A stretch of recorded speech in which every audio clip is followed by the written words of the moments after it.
Мұса пайғамбар Синай тауының басында Алламен тілдескені айтылады. Мұхаммед пайғамбар Миғраж түні көкке көтеріліп Алламен тілдескені туралы әңгіме бар. Ал Иса пайғамбар көкке қарап Құдай әкемен күннің күркірегеніндей сөйлескен екен.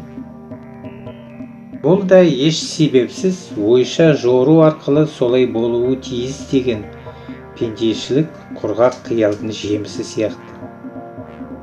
Қасиетті кітаптар саналатын Тәуратта, Інжіл мен Құранда Алланың кейпі бейнеленген әңгіме жоқ. Яғни, жан туралы жаратқанның христиандар мен мұсылмандарға толымды білім бермегені сияқты. Өз кейпі туралы да Құдай бұл дінді ұстанушыларға ештеңе айтпаған секілді. Ендеше Құдайдың кейпі тұрпаты туралы ислам, христиан дініндегі тұжырымдар қайдан шықты?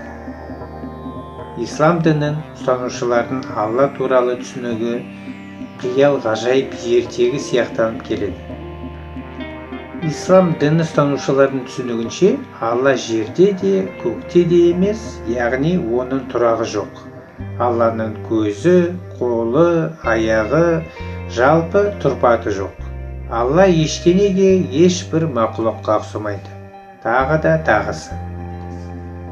Бұдан ұғынатынымыз Алла көзге көрінбейтін, тұрпаты, мекені жоқ, ауа немесе газ тәрізді бірдеңе болып шыға келеді.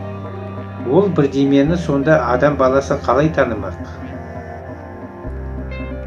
Мұхаммед пайғамбар көкке көтерілгенде кімді көріп, кіммен сөйлесті? Егер ол көзге көрінбесе, тұрпаты болмаса, мекені болмаса, онда пайғамбардың көкке көтерілуінде не мән бар еді?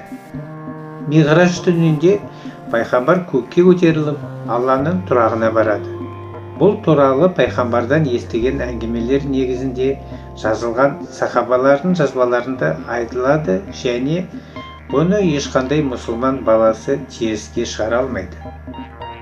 Мұхаммед пайғамбар Алланың қабылдауында болып, шығып келе жатқанында Мұса пайғамбар одан өз үмбеттеріне қандай міндеттер жүктелгені туралы сұрайды.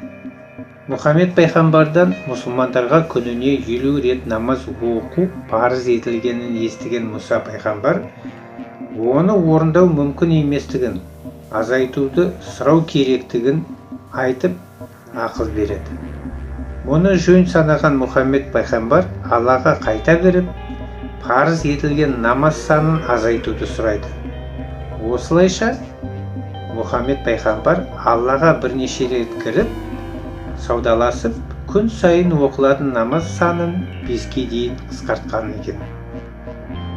Христиан діні мен исламда бір-біріне біршама ұқсастықтар болғанына қарамастан, Алланың сипаты мен тұрпаты мәселесінде келгенде, от пен судай бір-біріне қарама-қайшылық көрінеді. Христиан діні Иса пайғамбарды, оның барлық апостолдарын, әулиелерді, ақыр соңында Құдайдың өзінің де суретін салып, шіркеуге не үйге іліп қояды.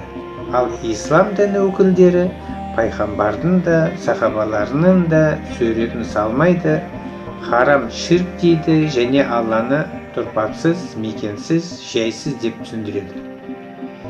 Христиан діні өкілдерінің Құдайды қауқарсыз шал түрінде бейнелеуі, мұсылмандардың Алланы тұрақсыз, тұрпатсыз, газ немесе басқа да көзге көрінбейтін ақылға сыйымсыз бірдеңе түрінде түсіндіруі, екеуі де осы дінді ұстанушылардың Аллаға деген сенімі мен құрметіне, ақыр соңында сүйіспеншілігіне көлеңкесін түсіретіндігі бұл дінді ұстанушылардың қазіргі жағдайларынан анық байқалады.